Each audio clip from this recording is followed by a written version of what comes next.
বিসমিল্লাহির রহমানির রহিম। সম্মানিত মুসলিম তাওহীদি জনতা, এমন একটি সংক্ষিপ্ত আমলের কথা বলবো যে আমলটি করলে আল্লাহ সুবহানাহু ওয়া তাআলা প্রতিটা কদমের বিনিময়ে 1 বছর রোজা রাখা এবং 1 বছর ইবাদত করা সমপরিমাণ সওয়াব দান করবেন।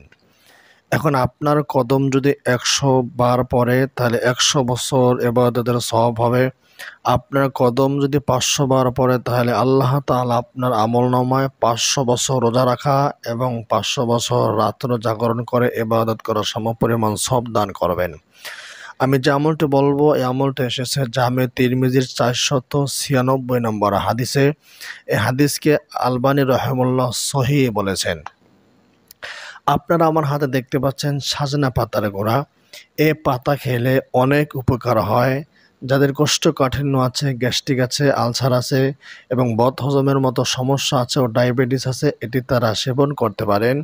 তাছাড়া এটির মধ্যে রয়েছে বিবিসি বাংলা নিউজের তথ্য অনুযায়ী কমলা লেবুর থেকে 7 গুণ বেশি ভিটামিন সি এবং 15টি কলার থেকে বেশি পটাশিয়াম রয়েছে, দুধের থেকে 17 গুণ বেশি ক্যালসিয়াম রয়েছে এবং পালং শাক থেকে বেশি 25 গুণ বেশি আয়রন রয়েছে।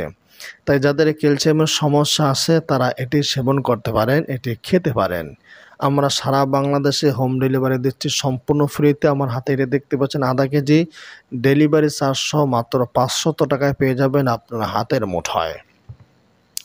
সম্মানিত মুসলিম তাওহীদ জনতা, আমি যে আমলটি বলতে চাচ্ছি সে আমলটি করলে আল্লাহ সুবহানাহু ওয়া তাআলা আপনাদের আমলনামায় 400-500 বছর ইবাদত করা সমপরিমাণ সওয়াব দান করবেন। আল্লাহ সুবহানাহু ওয়া তাআলা দুনিয়াতে আমাদেরকে পাঠিয়েছেন আল্লাহ পাকের ইবাদত আর বন্দেগী করার জন্য। তো সেই হিসেবে আমরা যে আমলটি করব আমলটি সারা সপ্তাহের আমল নয়, বরং সপ্তাহের একটি দিনের আমল।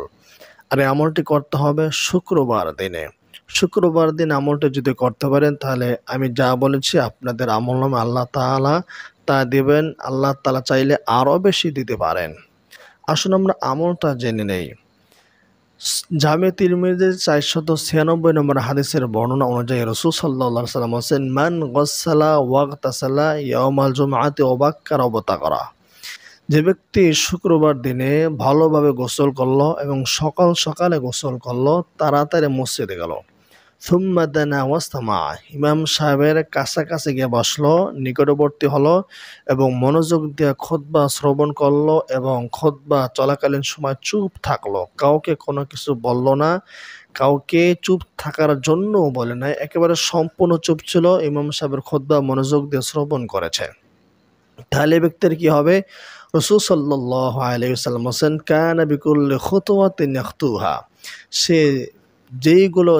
যেই পরিমাণ কদম দিবে প্রত্যেকটা কদমের বিনিময়ে আজরু সানাতিন, 1 বছরের সিয়ামুহা রোজা রাখার সওয়াব হবে, ওয়াজরু সানাতিন কিয়ামুহা এবং 1 বছর রাত্রি জাগরণ করা সমপরিমাণ সওয়াব দেওয়া হবে। সুবহানাল্লাহ।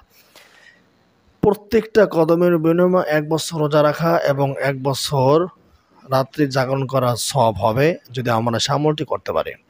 এখন এখানে প্রত্যেকটি কদমের কথা বলা হচ্ছে। আপনার কদম যদি 2টি হয় তাহলে 2 বছর, কদম যদি 5টি হয় 5 বছর, কদম যদি 100টা হয় তাহলে 100 কদম এবং কদম যদি আপনার 1000 হয় তাহলে 1000 বছরের সওয়াব পেয়ে যাবেন ইনশাআল্লাহ। তাই আপনারা বাড়ি থেকে মসজিদে আসার সময় কিংবা মসজিদ থেকে বাড়িতে যাওয়ার সময় আপনারা ছোট ছোট কদম দিয়ে যাবেন। এখানে ছোট ছোট কদম দিলে আপনার কদমের সংখ্যা বেশি হবে, তাই আপনার সওয়াবের পরিমাণও বেশি হয়ে যাবে ইনশাআল্লাহ। শুক্রবার দিনের আরেকটা আমল হলো রাসূল সাল্লাল্লাহু আলাইহি ওয়াসাল্লাম বলেছেন, তোমরা শুক্রবার দিনে আমার উপরে বেশি বেশি দরুদ পড়ো, কারণ তোমাদের দরুদ আমার কাছে এই দিনে পেশ করা হয়। যেহেতু এই দিনে আমাদের আমল রাসূল সাল্লাল্লাহু আলাইহি ওয়াসাল্লামের কাছে পেশ করা হয়, তাই আমরা বেশি বেশি এই দিনে দরুদ পড়ব। রাসূল সাল্লাল্লাহু আলাইহি ওয়াসাল্লাম বলেন, ইন্না আওয়ালান নাসি বি ইয়াউমাল কিয়ামাতি আকসারহুম আলাইয়া সালাতান, কিয়ামতের দিন আমার সবচেয়ে বেশি নিকটবর্তী হবে আমার ওই সকল উম্মতেরা যারা আমার উপরে বেশি বেশি দরুদ পড়েছে। সুবহানাল্লাহ।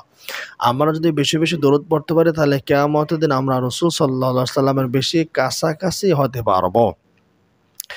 কিয়ামতের দিন সবাই ইয়া নাফসি বলে ডাকবে, সবাই বিপদের মধ্যে থাকবে। ওই দিন আমাদের নবী করিম সাল্লাল্লাহু আলাইহি ওয়াসাল্লাম কোনো বিপদের মধ্যে থাকবেন না। কিয়ামতের ময়দানে ওঠার পর থেকে জান্নাতে যাওয়ার আগ পর্যন্ত কোনো তিনি বিপদের মধ্যে পড়বেন না। সকল নবীরাই সাময়িক সময়ের জন্য হলেও টেনশন করবেন নিজেকে নিয়ে, কিন্তু আমাদের নবী করিম সাল্লাল্লাহু আলাইহি সাল্লাম কোনো টেনশন করবেন না নিজেকে নিয়ে, তিনি টেনশন করবেন উম্মতকে নিয়ে। তো সেই কিয়ামতের ময়দানে যদি আমরা রাসূল সাল্লাল্লাহু আলাইহি সাল্লামের কাছাকাছি থাকতে পারি, তাহলে তিনি আমাদেরকে আগলে রাখবেন। আর তার কাছাকাছি থাকার জন্য অন্যতম একটি আমল হচ্ছে বেশি বেশি দুরূদ পড়া। শুক্রবার দিনে এমন একটি সময় আছে যে সময় দোয়া করলে আল্লাহ তাআলা দোয়া কবুল করেন। হাদিসে আছে রাসূল সাল্লাল্লাহু আলাইহি সাল্লাম বলেন, খলাকাল্লাহু আদামা ফিহি, আল্লাহ তাআলা আদম আলাইহিস সালামকে শুক্রবার দিনে সৃষ্টি করেছেন। ওয়াহাবাতাল্লাহু ফিহি, এবং এই দিনে আল্লাহ তাআলা আদম আলাইহিস সালামকে দুনিয়াতে পাঠিয়েছেন। এবং আল্লাহ ওয়াতাওয়াফাল্লাহু আদামা ফিহি, এবং আল্লাহ তাআলা আদম আলাইহিস সালামকে এই দিনে মৃত্যু দান করেছেন। তো এই দিনের ভিতরে এমন একটি সময় আছে ফিহি সাআতুন, এই দিনের ভিতরে এমন একটি সময় আছে যে যেই সময় দোয়া করলে তার দোয়া কবুল হওয়ার আশা করা যায়। সেই সময়টি নিয়ে অনেক মতানৈক্য আছে। কেউ কেউ বলেছেন 2 খুতবার মাঝখানে সময়, ওই সময় দোয়া করলে দোয়া কবুল হয়। তবে 2 খুতবার মাঝখানে যখন আপনারা দোয়া করবেন, মনে মনে দোয়া করবেন, হাত উঠিয়ে দোয়া করবেন না, এটা খেলাফে সুন্নাহ। আর কেউ কেউ বলছেন যে যেই সময় দোয়া কবুল হয় সেই সময়টা হলো আসর থেকে নিয়ে মাগরিব পর্যন্ত এই সময়। তো আমরা এই সময় আল্লাহ পাকের কাছে দোয়া করতে পারি। আর এই দোয়া করার জন্য যদি আপনার সময় থেকে হাত উঠিয়ে দোয়া করলেন, আর যদি সময় না থেকে ব্যস্ততা থাকে, তাহলে মনে মনে দোয়া করলেও দোয়া করতে পারেন। আল্লাহ পাকের কাছে মনে মনেও বলা যায়, হাত উঠেও বলা যায়। আল্লাহ তাআলা মানুষের অন্তর্যামী, তিনি অন্তরের খবরও তিনি রাখেন। ইন্নাহু আলিমুম বিযাতিস সুদূর। আমরা শুক্রবার দিনে দোয়ার ইহতিমাম করব। শুক্রবার দিনে আরেকটা আমল হচ্ছে সূরা কাহাফ তেলাওয়াত করা। রাসূল সাল্লাল্লাহু আলাইহি ওয়াসাল্লাম বলেছেন, যারা প্রতি শুক্রবার দিনে সূরা কাহাফ তেলাওয়াত করবে, আল্লাহ তাআলা তাদেরকে দাজ্জাল থেকে হেফাজত করবেন। আমরা দাজ্জালকে ভয় পাই। দাজ্জাল আসলে সে মানুষদেরকে কাফের বানিয়ে ফেলবে, সে মানুষদেরকে বলবে তাকে ইবাদত করার জন্য। দাজ্জাল অনেক ক্ষমতা থাকবে, সে চাইলে মরা মানুষকে জীবিত করে সন্তানদেরকে দেখাতে পারবে। আসলে সে মরা মানুষকে জীবিত করে সন্তানকে দেখাতে পারবে এমন নয়, বরং ওই সময় শয়তান তার মৃত মা বাবার আকৃতি ধারণ করে তার সামনে এসে বলবে যে তুমি দাজ্জালকে খোদা বলে মেনে নাও। তো মৃত মা বাবা কবর থেকে জাগ্রত হয়ে সন্তানকে যদি বলে তুমি দাজ্জালকে খোদা বলে মেনে নাও, তাহলে চিন্তা করুন এটা কত বড় ভয়ঙ্কর একটা ফিতনা হতে পারে। ওই সময় ঈমান রাখা বড় কঠিন হয়ে যাবে। যারা দাজ্জালকে খোদা মানবে না, সে তাদেরকে হত্যা করে দিবে। আর যারা হত্যা হয়ে যাবে, শহীদ হবে, তারা হবে শ্রেষ্ঠ শহীদ। তো এই দাজ্জালের ফিতনা থেকে বাঁচতে হলে রাসূল সাল্লাল্লাহু আলাইহি সাল্লাম আমাদেরকে শুক্রবার দিনে সূরা কাহাফ তেলাওয়াত করতে বলেছেন। সূরা কাহাফ হলো 15 নম্বর পারার 2য় নম্বর সূরা। আলহামদুলিল্লাহিল্লাযী এইভাবে এই সূরাটি শুরু হয়েছে। তো শুক্রবার দিনে আমরা আমলগুলো করব। শুক্রবার দিনে হাত পায়ের পশম কাটা, এগুলো হাতের নখ কাটা, এগুলো ভালো, এগুলো আদবের কাজ। শুক্রবার দিনে বেশি বেশি আল্লাহ পাকের কাছে দোয়া করা, আল্লাহ পাকের জিকির আজকার করা, দুরূদ পড়া এবং ইস্তেগফার আমল করা। রাসূল সাল্লাল্লাহু আলাইহি ওয়াসাল্লাম বলছেন, যে ব্যক্তি নিয়মিত ইস্তেগফার পড়বে, আল্লাহ তাআলা তার পেরেশানি দূর করে দেবেন, আল্লাহ তাআলা তার সংকট থেকে তাকে মুক্তি দান করবেন, এবং আল্লাহ তাআলা তাকে এমন জায়গা থেকে রিজিক দিবেন যা সে কল্পনাও করতে পারবে না। তাই মুসলিম ভাই এবং বোনেরা, আগামীকাল শুক্রবার বা যে কোনো শুক্রবার আপনারা আমলগুলো করবেন। আল্লাহ তাআলা আপনাদের আমলে পাল্লাকে ভারী এবং মজবুত করে দিবেন।